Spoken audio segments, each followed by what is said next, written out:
Hi, everyone. This is April 4th, the State Supervisor at the Iowa Department of Education, and this is the April 2017 webinar / screencast for the Virtual Coaching Network. And this month, we're talking about standard-based grading, or more appropriately said, standards reference grading.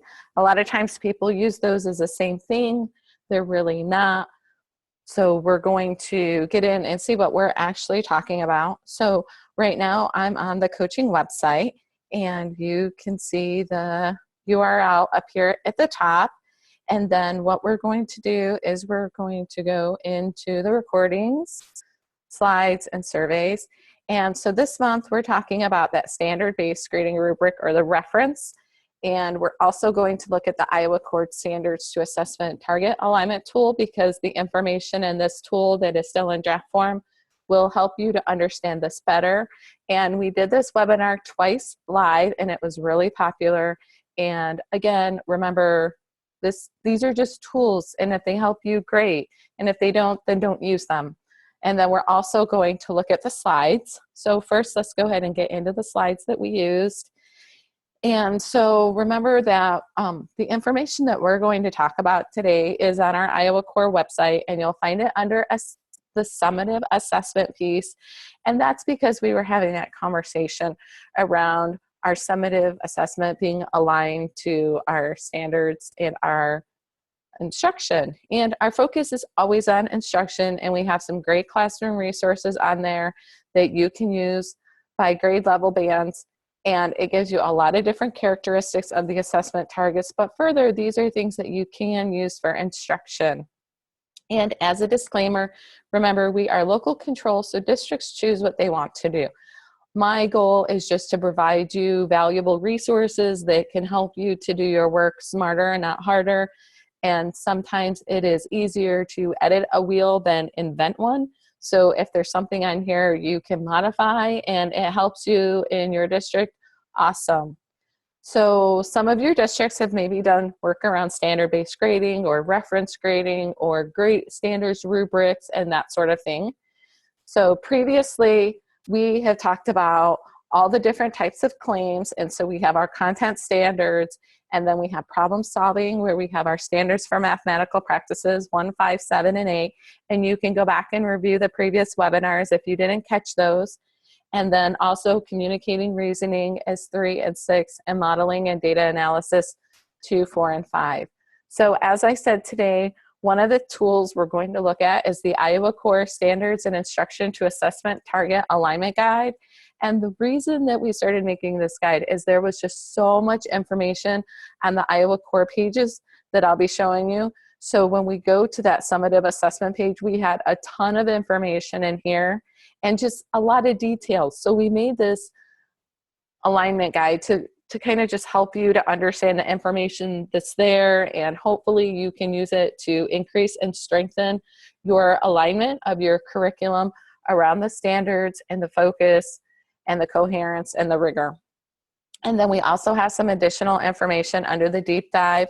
A real popular tool underneath the deep dive is when you get to the blue and white sheets. Many districts have found these useful because it really helps you to see what standards for mathematical practices you would use with which clusters of standards.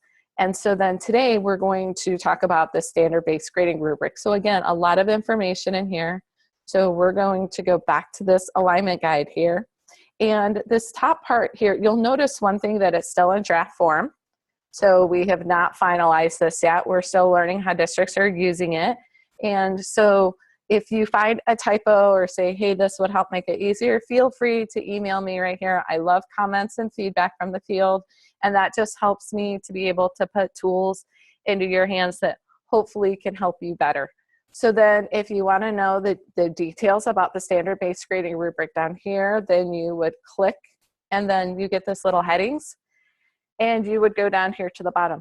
I will say, to fully understand the information here in part 5, you really do need to have some working knowledge of what's in part 1 through 4. So that might help you to go back and watch some of those webinars. I think several of them are like 20 minutes, but that just might help you. And I'll go pretty fast through the material since this is a webinar. recording, then you can always feel free to pause it and stop it and go back, or pause it and review something actually on the website. So you'll notice that we have lots of definitions or lots of details in here about what's in the beginning pages. And so when we're using this rubric that we're going to be talking about, we're really talking about level 3 being proficient, that the student has met the skill that they need to be progressing towards college and career readiness, or that they are college and career ready, depending on whether we're talking 3 through 8th grade, or at the end of 11th grade, or their 3rd year of math, or the end of their high school standards, right? Because it's all standards for all students. So we have these things called achievement level descriptors, and the achievement level descriptors are your level 1, 2, 3, 4. And this is kind of like your ruler. And these are the same achievement level descriptors that if you go over to the Iowa Core page and you open up these individual grade levels, they match these. So everything is matchy-matchy. It's all aligned. It's a great resource. And so we just walk you through what the different rows and how to look at all that. And I'm going to actually give you a walkthrough, so I'm not going to read this document to you and walk you through it. But you also have this to go back to in addition to the webinar. So lots of tools here. So let's go ahead and we're going to get into the next piece, which is the standard-based grading rubric. And just before we deep dive into that, because that'll be our last thing, then what I'm going to do is just make a couple of announcements. So please remember that when you go into the individual grade level targets, in here we have a ton of questions, a ton of assessment samples and stems.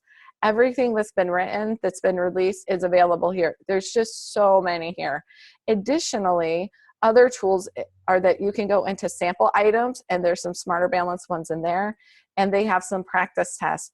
And I know Park and American Institute of Research are also releasing some items. And why this can be used for instruction is because about 75% of the states across our country, use one of these 3 assessments. So they're using a very aligned, rigorous, focused, coherent assessment, which means that translates into instruction. And because we want our students in Iowa to be global students, and maybe they're not all going to stay in Iowa, then we want them to have that same focused, coherent, rigorous experience so they can be just as college and career ready as students in other states.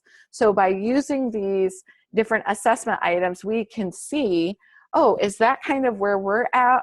Maybe we're past that. Maybe we're like, oh, we're way more focused or coherent or rigorous than that. Additionally, we have a G+ community that we're still starting. So feel free to go in and join that. And then if you go into here, it will send you to another page where you can, and I need to update that link because that's actually not the right link. So I will fix that before I post this. And then I copy paste it, and sometimes I'm guilty of a copy paste. So then also we have the Iowa Core Teachers of Mathematics Save the Day, October 9th. We're going to have great things around principles to action, growth mindset, universal screeners, and progress monitoring. Hopefully we get some presentations there. Teacher leadership and coaching. These are the things that we're hoping to bring presenters for. And then also then we have our principles to action. So our summer, our big kickoff in June. So feel free to go into there and the registration links. We are full in elementary, but what we're going to do, oh, and somebody is already in there looking, so that's exciting. But we are doing simultaneous screening with remote sites because this is by far the most popular training across the country. So let's go ahead and jump into that rubric. So you would go back to the summative assessment page on the Iowa Core. And let me just show you, if you're just going to the Iowa Core page for the first time, because my computer remembers it. So what you would type in up here is you would put iowacore.gov and hit enter. And once that page opens, you have a couple of different options. Under the Iowa Core, you're going to go to the standards, and I talk about that in some of the other webinars. But today we're going to go to the educator resources. And then we're going to scroll down until we see mathematics. we will go ahead and open that up, and under assessment, we'll go to summative. And again, the reason why we had it under summative is because we were leveraging that conversation around smarter balance. However, with the pause, we can still use these documents. And the reason why this information is still credible to use is because it came from the national level from the work team. And who did that work was some of the authors of the standards. So when you go under the content specifications, even though it says for summative assessment, and so again, it's got some smarter balance stuff in it because they did this work, and then Smarter Balance and Park and AIR wrote the test from the work that the national team did so that they could ensure that it was aligned. So it's not like we wrote the test and then, oh, now we're going to match up our instruction to the test. It's not that at all. It's we wrote this information around the standards, and now we're going to write an aligned assessment. So here on this page, you can see several of the national gurus, and Phil Darrow was one of the chairs. In addition, William McCallum, who, if you've ever went to illustrative mathematics or you've heard about the OER Open Up, then that's his group through illustrative. And Jason Zimbaugh through Student Achievement Partners, they do achieve the core. So those are the reasons why we know this stuff is credible. Also, the state math leadership team, we just were coached up by Shelby Cole, and she had been a state lead. She's worked at Smarter Balance for several years, and now she's been at Student Achievement Partners through Achieve the Core for the last couple of years as a senior math consultant there. And she's just a wealth of knowledge. So after this group, along with these other national gurus for mathematics did this, they went through and they vetted it. So if you're interested in more of the information about the group, why they did it this way, there's a ton of information here. So that's why we can say that this information is aligned to the standards. Again, if you've done your own scales or rubrics or whatever in your district, that's totally fine. This is just a tool that can help you kind of assess where you're at. Maybe you hit all the focus and you're completely fine, and that's awesome, right? So this can serve as a validation or any of those things. One thing to keep in mind whenever we're talking about assessment, we generally don't talk about assessing individual standards. And the reason for that is because when we talk about individual standards, absence of the standards for mathematical practices, generally the DOK level is really a 1 or a 2. And we really, what the authors felt is we have a tendency to atomize the content. And that would lead to an assessment that would not meet the intent of the standards. We might get an assessment that just is really just about the drill and kill, right? The can you recall this, and do you have the skill? And it's not really applying the mathematics around problem solving, communicating, reasoning, modeling, and data analysis that we want all students to really be able to do. So in here, you'll see that it was done by gray bands, and that will help you to understand kind of the setup of the document once we start looking at the individual assessment targets. So 3 is the proficiency. And so we'll just skip down to here. So when you get to the document, it starts at grade level 3, and it starts with this overall claim for grade 3 that students can demonstrate progress towards college and career readiness standards, readiness and mathematics. And this is really important because this says in grade 3, we're progressing towards, right? We're not there yet. So, and it says what we're able to do to be proficient, that students demonstrate adequate understanding of and the ability to apply mathematical knowledge and skills needed for success in college and careers as specified in the Common Core state standards. So under Claim 1, and Claim 1 is our content standards, and it says here, our overall claim for Claim 1 are students can explain and apply mathematical concepts and carry out mathematical procedures with precision and fluency. Notice that we don't have any problem solving here, communicating reasoning, modeling, data analysis. This is just procedures and precision and fluency. So procedures with precision and fluency. And so then if we come over here, we find that for students to be proficient, that they can adequately explain and adequately apply mathematical concepts and the student interprets and carries out mathematical procedures with adequate precision and fluency. So we want them to get that right answer, but we want them to be fluent. And fluent means that they can be flexible with their thinking, that they're accurate, that they're timely. Fluency does not mean we want kids that can just always do it the fastest, right? We want kids that can do it timely. So then we get to, under claim 1, operations and algebraic thinking. Now, when you look at the standards, you'll notice under operations and algebraic thinking in grade 3, there are 4 bold headings that we call cluster headings. So clusters have standards underneath them, and there might be 1 standard, there might be 12 standards. So when we talk about assessments, we don't talk about clusters, we talk about targets. But targets and clusters are the same thing. So most of the time, just once in a while, they'll have a little something thrown in there that's an extra thing for standards and mathematical practices that maybe doesn't quite match 100%, but it's close enough that 99.9% of the time, we can say clusters and targets are the same thing.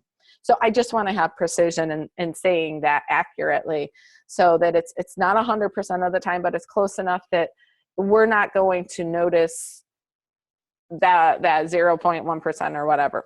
So here we have 4 targets, which will match your 4 headings in your standards. So these are your clusters. So again, when we talk about assessment, we're talking about assessing that whole target. So represent and solve problems involving multiplication and division. We're not talking about individually assessing those targets. So if we go over here to another, just to where we have them on the Iowa core, and we just look at that 3rd grade, and you'll remember that I said that it's the same that's on these individual grade level ones. So under summative, we're just going to look at grade 3 for our example. So grade 3, our target is right here. So we're talking about these first 4 targets. And if you go into here, there's questions and achievement level descriptors. Those are the same things here in the level 1, 2, and 3. So these will match your pages. So you can get to these in 2 ways. You can go to this rubric, or you can find these if you open up this target A, and then you have to open up the PDF.